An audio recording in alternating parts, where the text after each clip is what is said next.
ทิฆาวตังทิตายะสุขายะ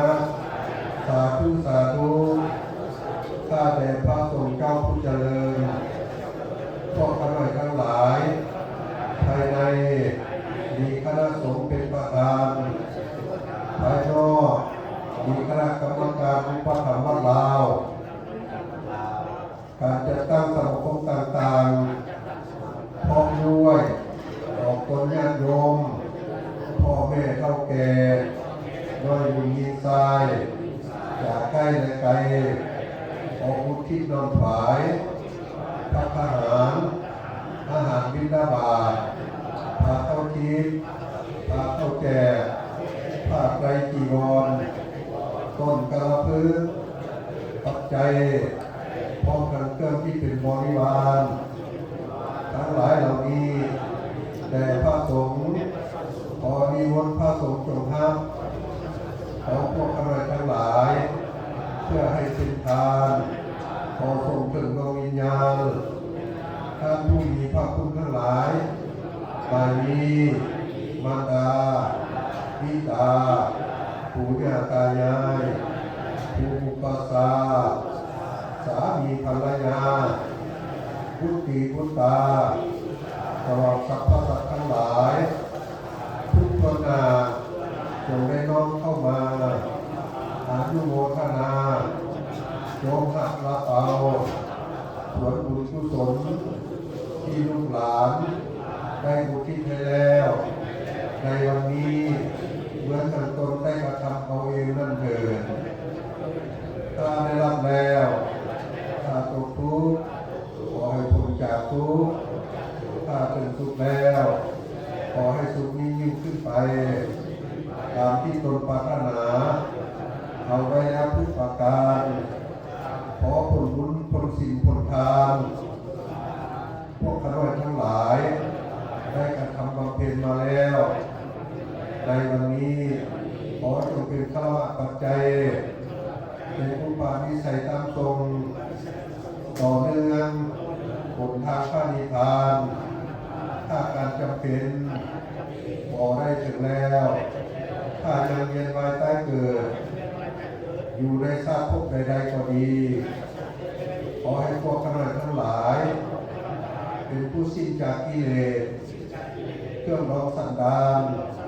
ให้ได้เข้าถึงมรรคผลนิพพานในชาตินี้หรือชาติหน้าตลอดชาติอย่างยิ่งจงถึงความพ้นทุกข์ถึงพระนิพพานทุ่งเถิดสาธุสาธุสาธุสาธุอนุโมทามิ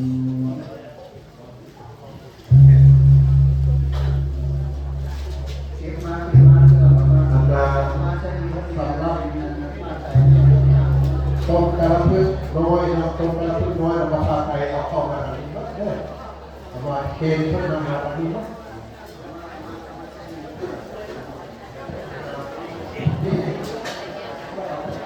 มีเครื่องอะไรที่ตลาดน้ำเราไม่ได้ตัวนี้วางลงนะว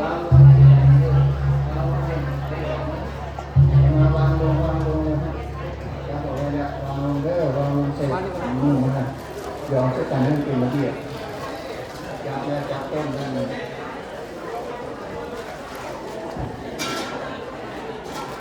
เอาเข้ามา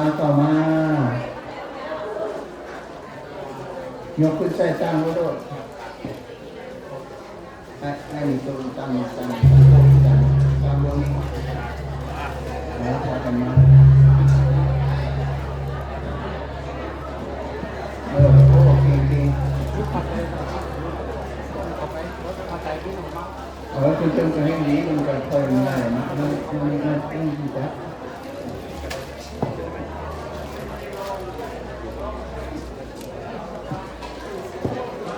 ตุนคนมาได้ตุนคนมาได้ตุนคนมาได้นี่นะครับ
ระ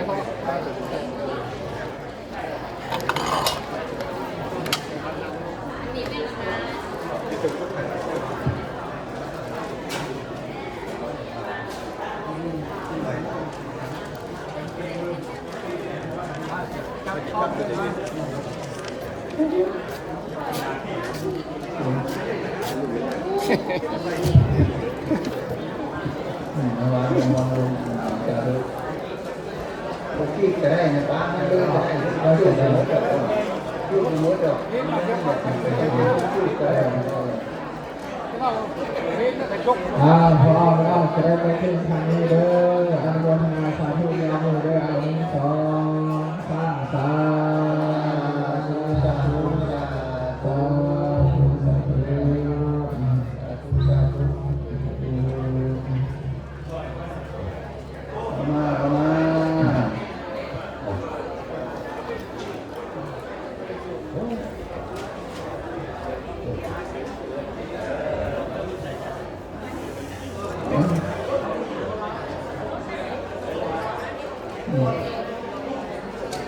ได้แล้วเนาะวันนี้เอาจับ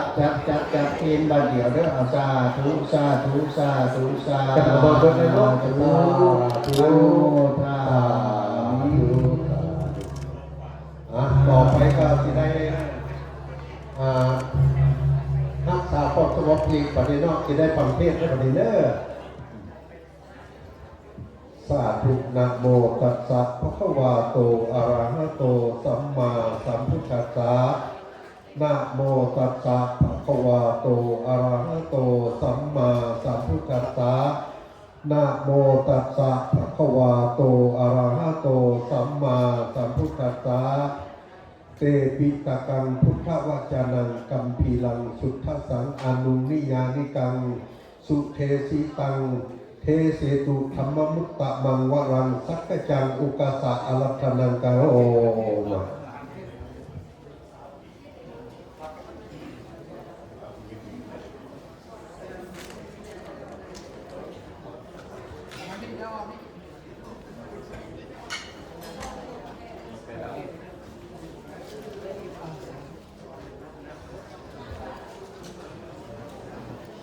ขออนุญาตอาจารย์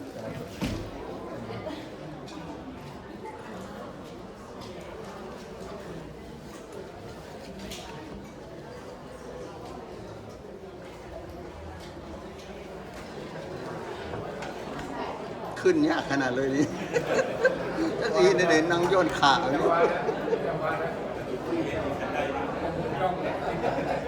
ลำบากเนาะบางทีได้มีผู้ใดผู้หนึ่งไหมยกซอยกันได้นี่อุ้มขึ้น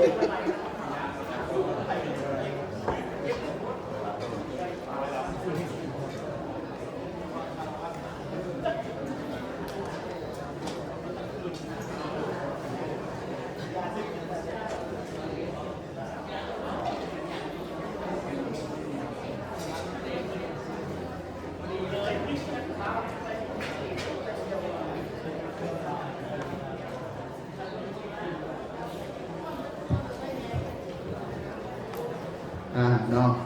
มาฮอดนี้ก็เห็นสมควรแก่เวลาในการปฏิบัติสร้างบุญสร้างกุศลมาฮอดโมงสุดท้ายเลยเด้อพากันมีความสงบตั้งใจก่อนฟังธรรมเฮาพากันนั่งสมาธิก่อนเด้อกันนั่งสมาธินั่งให้สบายบ่ต้องเก่งโตนั่งแบบใดก็ได้นั่งแบบใดก็ได้นั่งให้สบายเหยียดแข้งเหยียดขาก็ได้นั่งตั้งก็ได้นั่งพัฒนา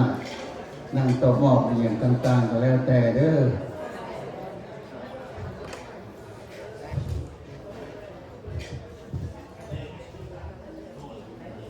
พากันตั้งใจปฏิบัติเด้อนั่งสมาธิเคยมุทุกคนอะไรเนาะมาบุญเรื่อยพากันนั่งปฏิบัติเอาเลยเด้อจักเล็กน้อยเพราะว่า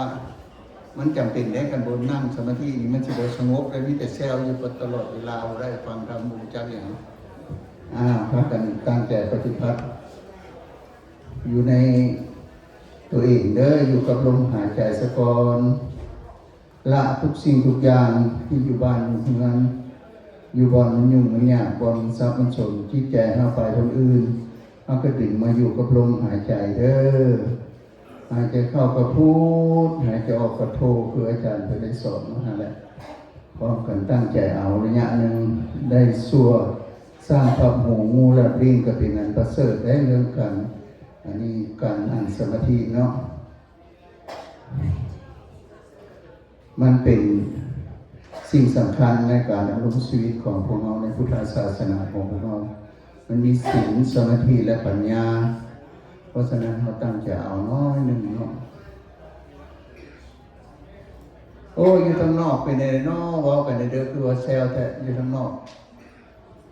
บอกกันได้ที่อยู่ทางนอกให้ป้าก่อนให้เศร้าก่อนเด้อเหตุอย่างก็ดีให้มันเป็นเสียงที่ดัง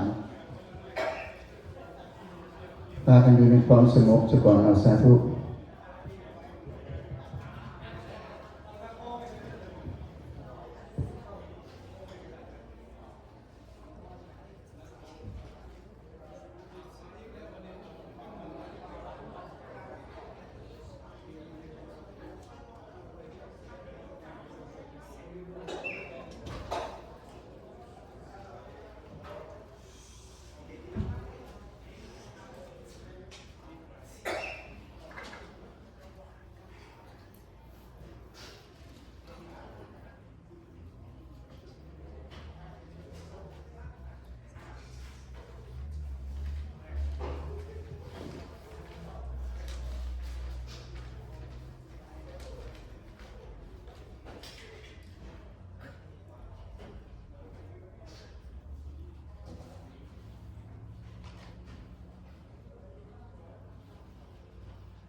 เห็นสมควรแก่เวลาเนาะพากันออกจากสมาธิและยอมให้ตัวเองได้เอาสา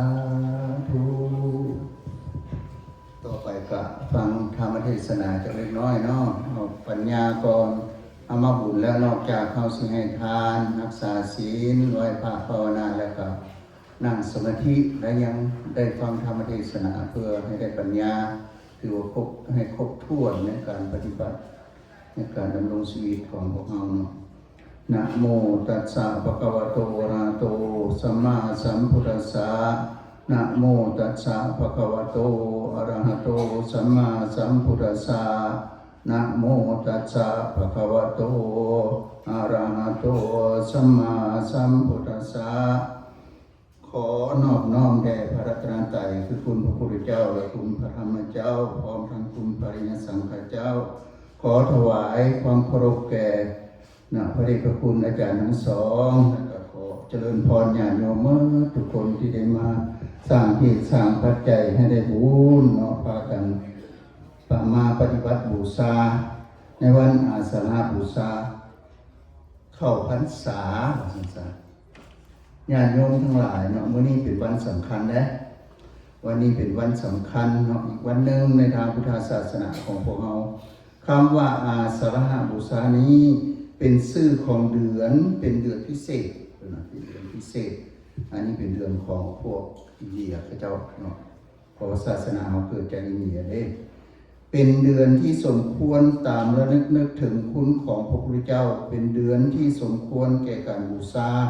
โดยเฉพาะวันนี้แล้วเป็นวันที่เกิดเหตุการณ์ที่น่าอัศจรรย์ของโลกสั้นๆในโลกข้อนี้น่าอัศจรรย์เป็นวันที่แผ่นดินไหวไปเลยเป็นวันที่แสงสว่างได้ปรากฏขึ้นในโลกอย่างหุ่งเฮืองรุ่งโลกโอฬารเป็นวันที่พระสัมมาสัมพุทธเจ้าแสดงพระธรรมเทศนาเนาะพระธรรมจักรปัตตนสูตรเนาะหรือว่าเป็นวันที่พระพุทธเจ้าได้ตีกองอมตะธรรมตีกองอมตะธรรมกองก็คืออริยมรรคมีองค์8เนาะอริยมรรคเนาะอันประกอบไปด้วยองค์8ประการ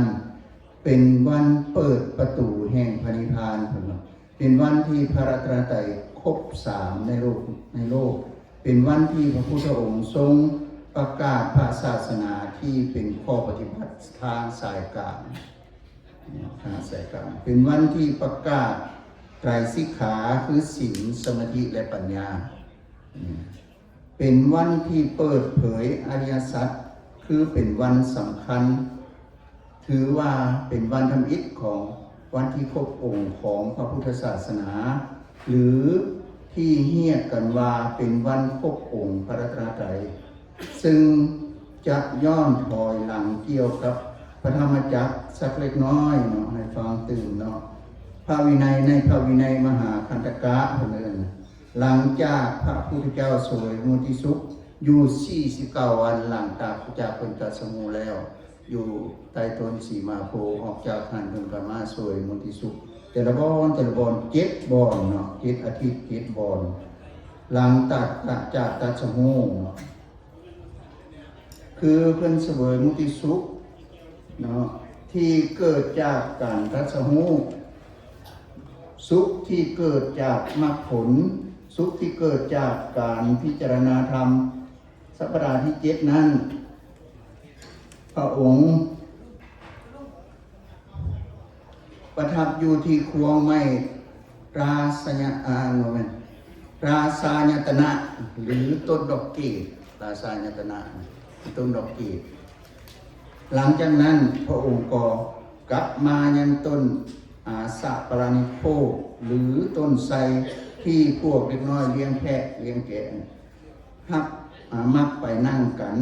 เป็นต้นที่พระองค์ได้ไปเสวยมุติสุขในอาทิตย์ที่5อันนี้ได้ว่าไปแล้วเมื่อเข้าพรรษาแท้เมื่อเดือน8เพลงได้ว่าไปแล้วพูดได้มาก็ฟังเอาเด้อคันบ่ฮู้กับถามกันเอาเด้อเมื่อพระองค์ประทับอยู่ในที่หลีกเล่นอยู่อย่างนั้นพระองค์ก็เกิดปริวิตกขึ้นอย่างนี้ว่าธรรมที่เฮาบรรลุแล้วนี้เป็นธรรมที่เลิศซึ้งเป็นธรรมที่เห็นได้ยากเป็นธรรมที่ฮู้ตามได้ยากเป็นธรรมที่สงบเป็นธรรมที่ปราณีตเนาะคือบ่แม่นคาดคะเนเอาแล้วจะเข้าใจธรรมของพระพุทธเจ้าฟังเอาไว้เด้อเป็นธรรมที่ละเอียดเป็นธรรมที่อยู่ในวิสัยของบัณฑิตจะเพิ่งรู้แจ้งก็ปรารภถึงความสุขขุมลุ่มลึกแห่งอริยสัจธรรมความสุขขุมลุ่มลึกของการพิจารณาปฏิจจสมุปบาทความสุขขุมลุ่มลึกของทุกขสัจกับสมุทัยสัจเห็นความสุขขุมลุ่มลึกของนิโรธสัจจะความสงบระงับดับกองทุกข์เห็นความยากความละเอียดของอริยมรรคมีองค์8ที่ปฏิบัติเป็นที่ประชุมแห่งโพธิปัจจยธรรมซึ่งจะทำให้เกิดการตรัสรู้บ่แม่นง่ายได้ธรรมะของเราเนาะ เมื่อพระองค์ประรบถึงธรรมที่พระองค์ตรัสรู้พระองค์ก็เลยมาพิจารณาเบิ่งว่าหมู่สัตว์ทั้งหลายเนาะที่เรียกกันว่าพระพุทธเจ้ามีอัจฉริยะใสอัจฉริยะใสแปลว่ามีนิสัยเก่าเพิ่นที่เพิ่นได้ปรารถนาไว้แล้วเพิ่นสิโพธิสัตว์นะช่วยเหลืออัจฉริยะใสช่วยเหลือเกื้อกูลแก่หมู่สัตว์นั้นมีอยู่ในใจของพระองค์อยู่แล้วซึ่งเป็นมหากรุณาธิคุณของพระองค์เห็นว่าหมู่สัตว์นี้ลื่นลมแล้วอยู่ในอะไรฟังมาเด้ออันนี้คือสิเข้าใจในความอะไรความหักความแพงความคืนหอดจอดถึงนี่อย่างต่างๆครบเมื่ออะไรเนาะสมซื่นอยู่ในอะไรคำว่าอะไรนี้เป็นชื่อของผู้เสียงกินรสโภฏฐัพพะและธรรมารมณ์เนาะผู้เสียงกินรสโภฏฐัพพะและธรรมารมณ์อันนี้ใครก็สิพอเข้าใจอยู่เนาะผู้ก็คือห่างกายและเสียงนี่ก็เสียงเฮาม่วนบ่ม่วนบ่นี่แหละเนาะกินกับกินหอมกินบ่หอมเนาะรสก็รสแซ่บรสนัวกายสัมผัสมีอย่างต่างๆที่น่าปรารถนาน่าฮักใครน่าพอใจส่วนให้ฮักซักให้ใครเพิ่นว่าพาใจให้กำนัดผู้เสียงกินรสโภฏฐัพพะธรรมารมณ์อันนี้ทุกคนมีหมดถึงหมดแม่นบ่ไปคือกันหมดอะไรเหล่านี้บ่แม่นสัตว์ทั้งหลายจะละได้โดยง่ายเพราะเป็นสิ่งที่เพลิดเพลินเป็นสิ่งที่ทั้งอะไรและทั้งอวรก็เลยเป็นธรรมที่นักเป็นว่านักอันธรรมที่เขาจะฮู้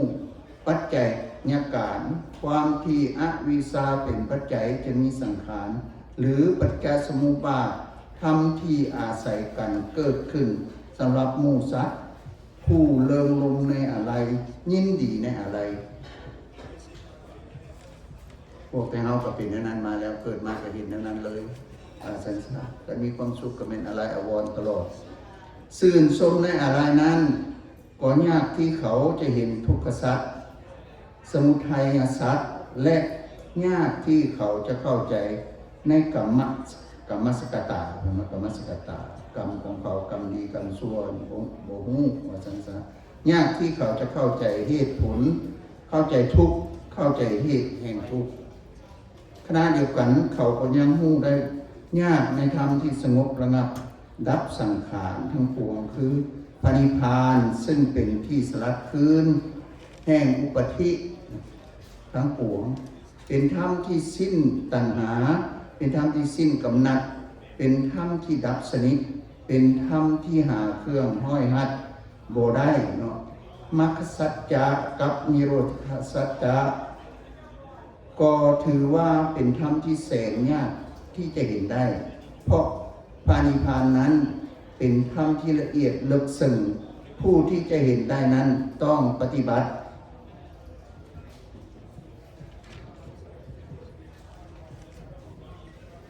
อยู่ในปฏิปทาที่ถูกต้องสายกลางเพิ่นว่าอันนี้แม่นอยู่ในสายกลางกันนะทุกสมุทัยนิโรธมรรคนั่นแหละเป็นทางสายกลางเนาะอยู่ในนี้ข้อให้ใจความของพระธรรมจักรกับปวัตตนสูตรฟังเอาเด้ออันนี้เด้อได้ไว้ผู้เล็กและน้อยก็ยังดีเนื้อหาสำคัญของปฐมเทศนาพระพุทธเจ้าทรงแสดงพระธรรมจักรกับปวัตตนสูตรมีเนื้อหาสำคัญ3ส่วนใหญ่ได้แก่ข้อปฏิบัติทางสายกลางมัชฌิมาปฏิปทาพระองค์ทรงเตือนว่ามี2สิ่งที่บรรพชิตบ่ควรประพฤติมี2สิ่งคือกามสุขานุโยคะความมกมุ่นในกามและความสุขทางประสาทสัมผัสซึ่งเป็นทางของคนธรรมดาบ่สูงทรงและบ่มีประโยชน์ที่แท้จริงอันสองอัตตกิลมัฏฐานุโยคะ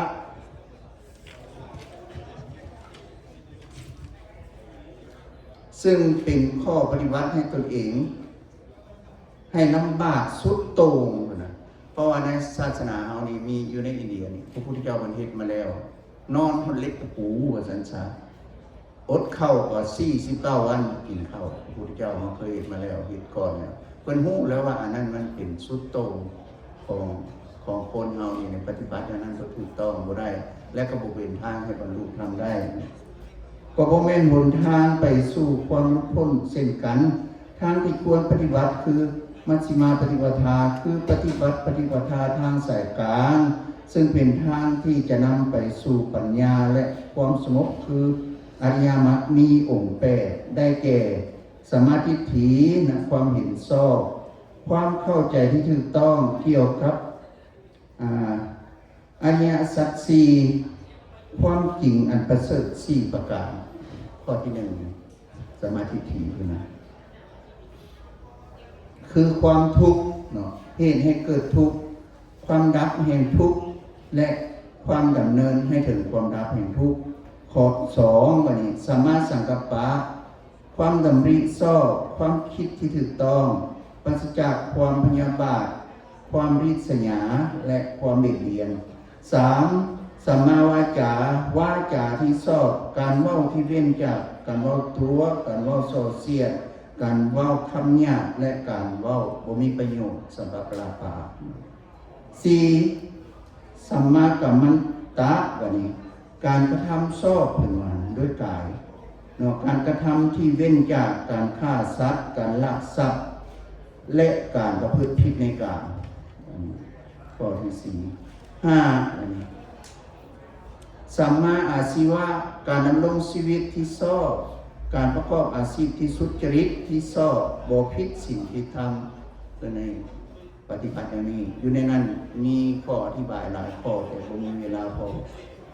6สัมมาวาจาความเพียรชอบเพียรพยายามสกัดกั้นอกุศลธรรมอันเป็นบาปที่ยังบ่เกิดบ่เกิดขึ้นแล้วก็ให้เพียรพยายามละกุศลธรรมที่เกิดขึ้นแล้วที่เราเคยเห็นเคยทำมาแล้วละไปลืมไปให้หมดไปเนาะอันที่4เหมือนสร้างคุณงามความดีสร้างบุญสร้างกุศลเพิ่มขึ้นเรื่อยๆเรื่อยๆเราเฮ็ดอยู่ปัจจุบันเฮ็ดมาตลอดบ่ได้ละได้ไรอันนี้เป็นสร้างเพิ่มขึ้นให้เพิ่มขึ้นบุญที่ยังบ่เกิดมันเกิดขึ้นข้อที่4แล้วแม่นอยู่ในความเพียรนั่นเพิ่นเอิ้นว่าให้พยายามรักษากุศลธรรมที่เราเฮ็ดมาแล้วคือเราได้กินได้ทานได้รักษาศีลฟังธรรมเนาะปฏิบัติเนาะสติปัญญามีอย่างต่างๆสมถะกรรมฐานวิปัสสนาหรือว่าเราได้สร้างคุณงามความดีอะไรไว้แล้วมันอย่าให้มันเสื่อมไปเราสามารถรักษามันได้ข้อที่7บัดนี้สัมมาสติความระลึกชอบระลึกรู้กายของตัวเองรู้เวทนารู้จักจิตรู้ธรรมเป็นว่ารู้ให้มันได้อันนี้นะข้อที่8สัมมาสติสมาธิความตั้งใจมั่นชอบความตั้งใจมั่นในอารมณ์อันเดียวบ่ฟุ้งซ่านเป็นว่าบ่ให้ฟุ้งซ่านอันนี้แม่นนะอริยมรรคมีองค์8ถือเป็นหลักปฏิบัติที่สำคัญในการดำเนินชีวิตตามแนวทางพุทธศาสนาเพื่อให้หลุดพ้นจากความทุกข์ทั้งปวงเนาะสรุปแล้วก็หมายความว่าศาสนาพวกเฮานี่มาฮอดนี้พระพุทธเจ้าได้ประกาศศาสนาว่าซั่นๆโดยที่เพิ่นได้แสดงพระธรรมเทศนาในเบื้องต้นคือพระธรรมจักรปวัตนสูตรในมื้อนั้นว่าซั่นๆมื้อที่เฮาเข้าพรรษาในคืนวันเพ็ญเดือน8ตอนแรกเมื่อนั้นเพิ่นไปฮอดแล้วเพิ่นก็เทศนานี่ในเมื่อเพิ่นเทศนาจบลงไปแล้วมีผู้บรรลุธรรมมีผู้เดียวที่บรรลุอยู่ในตอนเพิ่นเทศนาเนาะคือโกณฑัญญะเพิ่นเอิ้นโกณฑัญญะได้ฮู้แล้วเนาะโกณฑัญญะได้ฮู้แล้วเนาะอันนั้นเป็นฮู้เพียงผู้เดียวได้ผู้เดียวเท่านั้นเป็นพยานเป็นหลักฐานให้แก่เพิ่นว่าธรรมที่เพิ่นได้ศึกษาได้เรียนมานี่ได้มาประกาศนี่เป็นธรรมที่ประเสริฐสุดช่วยคนได้ว่าซั่นซะช่วยมนุษย์ที่ตกทุกข์ในยามนี้ได้ให้หลุดพ้นจากความทุกข์บัดนี้มื้อในคืนมื้อนั้นหั่นมีเทวดาและพรหม18โกฏคือเฮานี่เมื่อทุกคนอยู่นี่ต่อหน้านี่กันเฮาบ่ได้บรรลุธรรมอันใดอันหนึ่งต่อไปนี่แปลว่าเฮาก็ยังได้สิได้เป็นแบบลักษณะเป็นพรหมหรือเทวดาในอนาคตถ้าบุญเฮาบ่เสื่อมพอเฮ็ดตลอดเด้แล้วเฮาสิไปบรรลุเพื่อนครับอันเพิ่นเทศนาเบื้องต้นเนาะ18โกฏบ่แม่นน้อยได้18โกฏ 10 ล้านเป็นโกดเนาะก็ถือว่าสมควรนั่นแหละแล้ววันนี้มนุษย์เฮานี่มีแต่ผู้เดียวเป็นผู้ทำในนั้นหันคืนมื้อนั้นหันยังมียักษ์ซาตากิริยักษ์หันมาฟังธรรมอยู่ในหันแต่ขึ้นฮอดเชี่ยวเลยบ่ได้บรรลุเพิ่นกับลูกน้องเพิ่น500เหาะไปสิไปรับเอาเชี่ยวมาฟังธรรมเนาะไอ้เชี่ยวเพิ่นไปเห็นอยู่ป่าเอราวัณนั่นเพิ่นว่าป่านั้นเกิดดอกไม้ดอกหยังเกิดขึ้นน่ะป่าไม้สวยสดงดงามขึ้นแต่ว่าวันนี้เพิ่นก็ขึ้นฮอดเชี่ยวอีกอันนั้นก็ดีว่าโอ้ยสิไปฮ้องเอาเชี่ยวมาเบิ่งก่อนเหาะกันมาฮอดอยู่กลางกรุงราชคฤห์หั่น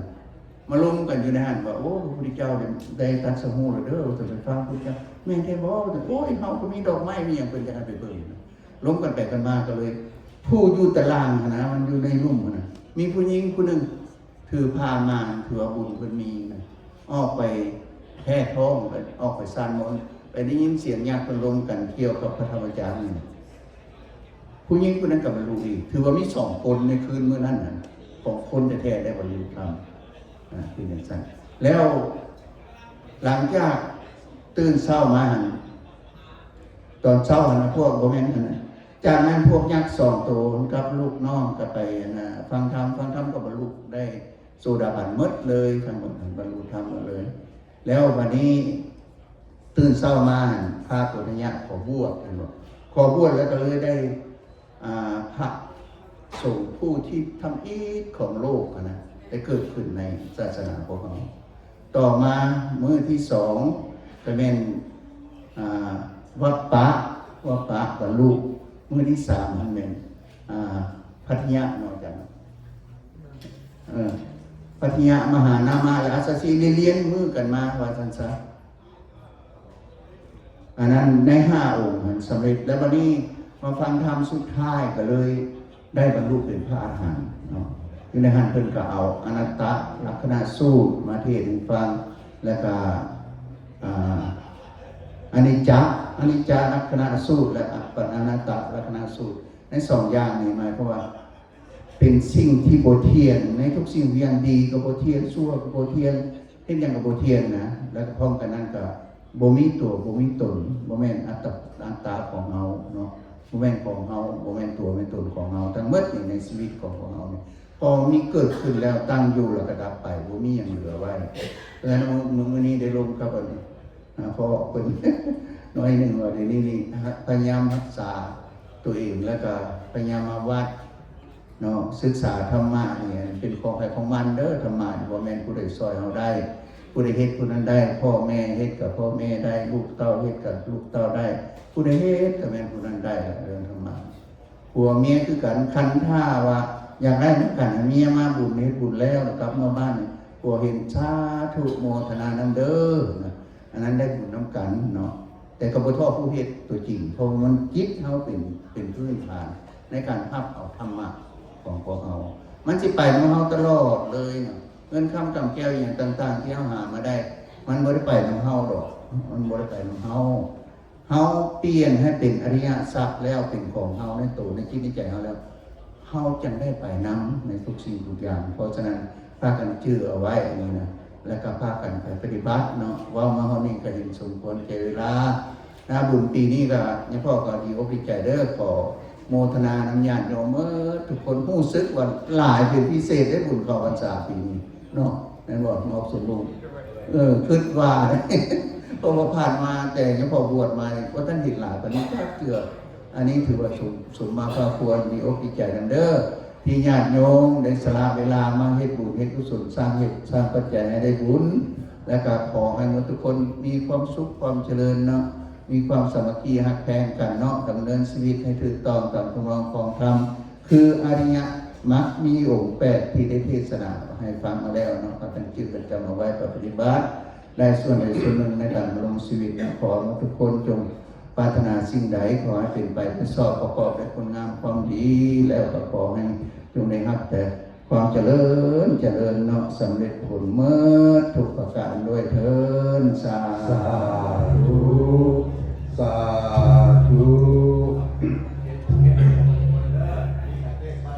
เขตกันเทศเนี่ย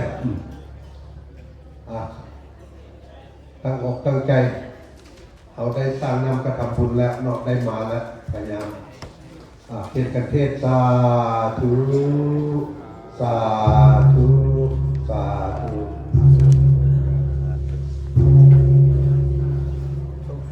ต่อไปก็ขอประชาสัมพันธ์ เงินตักบาทสำหรับมื้อนี้นะครับให้$1,982เนี่ยครับ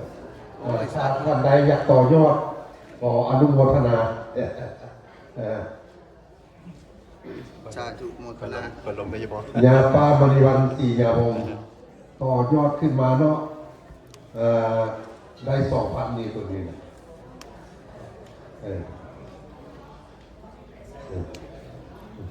ถ้ามันได้1,000ให้มันได้2,000เนาะ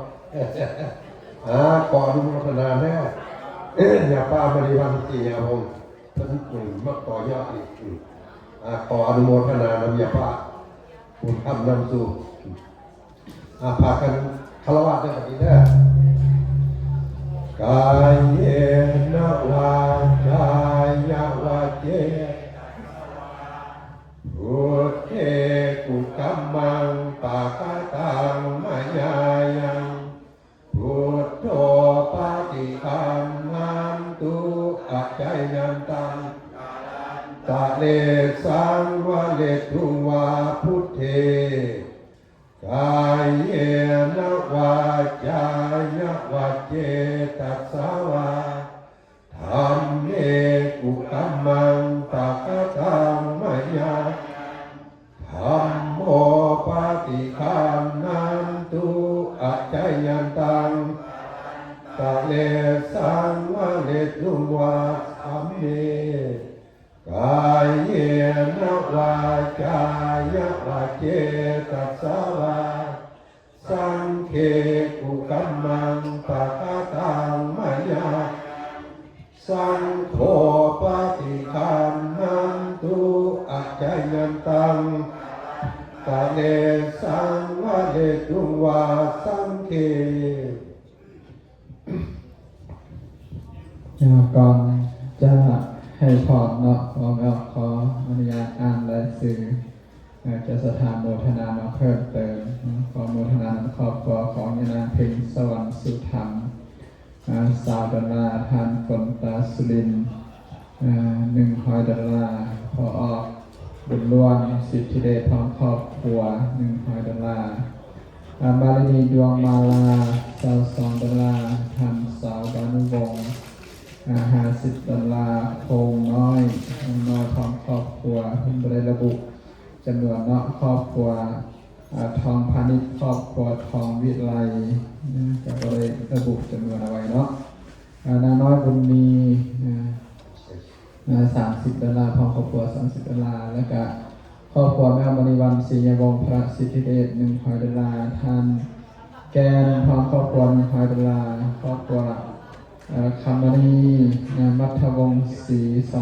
$200กะอันนี้เป็นรายชื่อเนาะกะอนุโมทนาสาธุโอ้สำหรับทอน้ำบ่ทอน้ำสปริงเมอร์บ่โอ้อนุโมทนาสาธุเนาะเมื่อหน้าสิได้เฮ็ดรูปสิบ่ยอมแล้วอนุโมทนากะเมื่อมามีหนังสือธรรมะเป็นวารสารเกี่ยวกับโซฟาการเฮ็ดพิมพ์มาประมาณ100หัวแล้วก็ให้ยาทานทองดีไป25หัวเหลืออีกสักประมาณ70กว่าหัวอยู่เทิงโต๊ะพอบุญทันนำเป็นภาษาลาวแน่ภาษาอังกฤษแน่ก็ผู้ใดอยากรู้ประวัติเกี่ยวกับยอดโซฟาก็ไปหยิบเอาอ่านได้ตามสบายแจกฟรีให้ละลาไม่ออกบ่คิดเงินสิหยิบอ่านหรือสิก็อ่านดีบ้างก็ได้เนาะเอาล่ะจะได้ต่อไปจะได้ให้พรเนาะนะโมตัสสะภะคะวะโตอะระหะโตสัมมาสัมพุทธัสสะนะโมตัสสะภะคะวะโตอะระหะโตสัมมาสัมพุทธัสสะนะโมตัสสะภะคะวะโตอะระหะโตสัมมาสัมพุทธัสสะอนิจจวัฏสังขาราอุปาทวะมิโลอุปาสิตวานิโร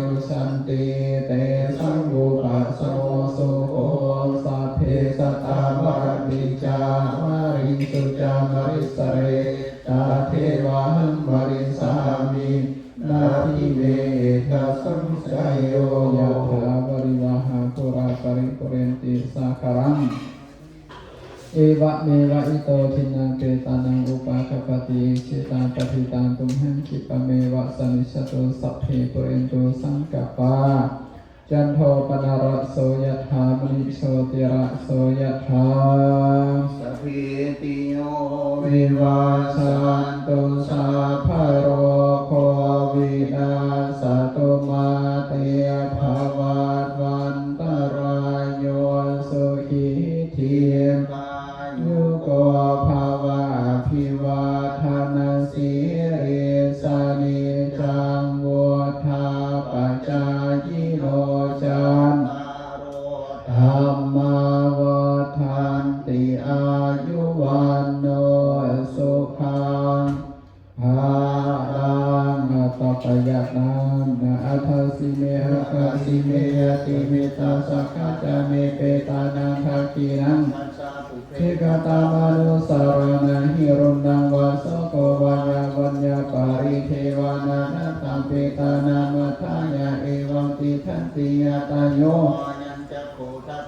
ทินาสังฆามิโสปะเตทิตาทิการาตังหิตายาสัทธานาโสโอปากาปติโสยติธรรมโมจาอายังนิทันติโตเปตานาปุชาจักรตาอุราราภารัญจาภิกขุนามานุปัฏฐินังตุมเหหิปุญญังปะสุตังอนัปปะกันติสยันโตโพ โพธิยังอุเรนตักกายานันนันทิวัฒโนเอวังวังวิชโยโหหิสยสุสยมังคะอปาราเสตาพลังเกสิเกปัทวิโบกาเลปิเสเอสัพพพุทธานังอังคาปัตโตปะโมทันเทสุนาคังสุมังคลังสุปัปพาสังสุโหติตังสุขโนสมโหโตจัสสุเยทังพรหมจารีสุปภาคินังกายกรรมังวาจากรรมังวัตถุคินังปะทาคินังมโนกรรมังปานิทิเตปะทาคินาปะทาคินานิกาตวานาลพันธาเทปาทาคินเนสาธุสาธุอิมังทิฏฐวาลังปฏิคันหามาทุติยามปีตาติยามปีอิมังทิฏฐวาลังปฏิคันหามาอันทธานิมายังพันเตอภุสสามะพาหูกิจจามายังพาหูกรณียานิยะสถานิตุมเหการังมัญญาธาปริสัมโพธจงไปปฏิบัติภารกิจของท่านเถิดสาธุพันเตอุกาสวันทาเอสาพังอัปปลาทังขมาระเมพังไม่ยังขะทังบุญยังสามินาอนุโมทังสามินากะตังบุญยังไม่หังทาทังสาธุสาธุสาธุอนุโมทา โนสุขังพลา สาธุพันเตขออาราธนานิมนต์พระอาจารย์พิจารณาอ่านเพลงก็เลยอยู่ข้างนอกก็เลยขออาราธนานิมนต์ บอกขอออกแล้วไปเขียนอาหาร ขอเชิญออกตัวญาติโยมเนี่ยไปเคนพระเพลอยู่ข้างนอกเนาะพากันไปผู้เฒ่าผู้แก่นอนอยู่ยิงทรายผู้ใดกันคือกันนั่นแหละได้สร้างอาหารเพลมาแล้วก็ต้องได้ไปเคนให้ครูบาเนาะให้มันสิ้นสุด ให้มันคิดให้ถึง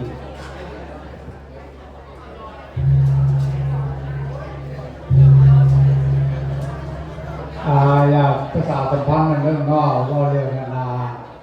น้ำสปริงเกอร์ของพวกเราอย่างจะได้สร้างสาตอนแต่ว่าเรื่องงบประมาณนั้นยังไม่ได้ดูว่าได้สร้างหรือว่าเพื่อนยังไม่ได้มาบริการบริการเป็นมีเดียวแต่ว่าทางเขาเห็นอยู่ทางนอกระหว่างเมนวอเตอร์ทางวอเตอร์เขาจะมาต่อให้ทางนอกจนทางเขามาหลังหัวทางหลังมันอยู่30-30 พันเนอะไอ้วางพุทธ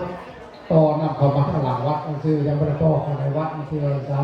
ไม่ได้ต่อเข้าทางสปริงเกอร์ด้วย